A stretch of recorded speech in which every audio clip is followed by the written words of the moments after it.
بسم اللہ الرحمن الرحیم۔ السلام علیکم صلی اللہ علیہ وآلہ وسلم۔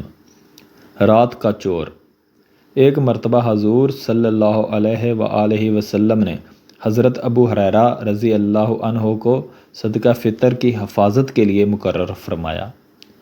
حضرت ابو ہریرہ رضی اللہ عنہ رات بھر اس مال کی حفاظت فرماتے رہے۔ ایک رات ایک چور آیا اور مال چرانے لگا۔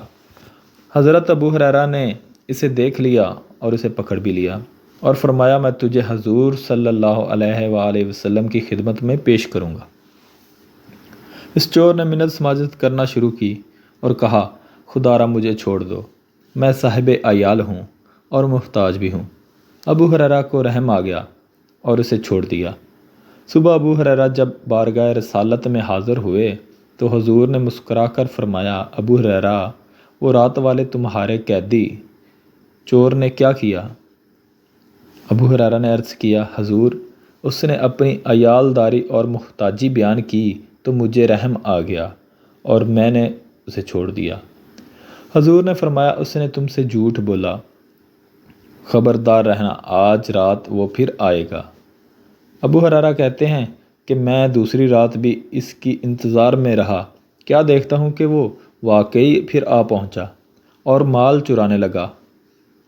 میں نے پھر اسے پکڑ لیا، اس نے پھر منت سماجت کی اور مجھے پھر رحم آ گیا اور میں نے پھر چھوڑ دیا۔ صبح جب حضور صلی اللہ علیہ وسلم کی بارگاہ میں حاضر ہوا تو حضور صلی اللہ علیہ وآلہ وسلم نے پھر فرمایا، ابو ہریرہ، وہ رات والے قیدی چور نے کیا کیا؟ میں نے پھر عرض کیا کہ حضور، وہ اپنی حاجت بیان کرنے لگا تو مجھے پھر رحم آ گیا اور میں نے پھر چھوڑ دیا۔ حضور نے فرمایا، اس نے تم سے جھوٹ کہا، خبردار، آج وہ پھر آئے گا۔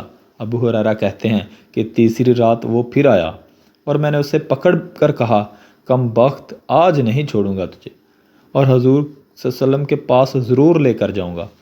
وہ بولا، ابو ہریرہ، میں تجھے چند ایسے کلمات سکھا جاتا ہوں جن کو پڑھنے سے تو نفع میں رہے گا۔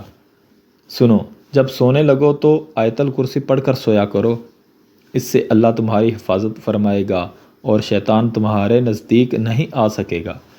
ابو ہریرہ کہتے ہیں کہ وہ مجھے یہ کلمات سکھا کر پھر مجھ سے رہائی پا گیا اور میں نے جب صبح حضور صلی اللہ علیہ وسلم کی بارگاہ میں یہ سارا واقعہ بیان کیا تو حضور صلی اللہ علیہ وآلہ وسلم نے فرمایا، اس نے یہ بات سچ کہی، حالانکہ وہ خود بہت بڑا جھوٹا ہے۔ کیا تو جانتا ہے اے ابو ہریرہ کہ وہ 3 رات آنے والا کون تھا؟ میں نے عرض کیا، نہیں یا رسول اللہ، نہیں جانتا۔ فرمایا، وہ شیطان تھا۔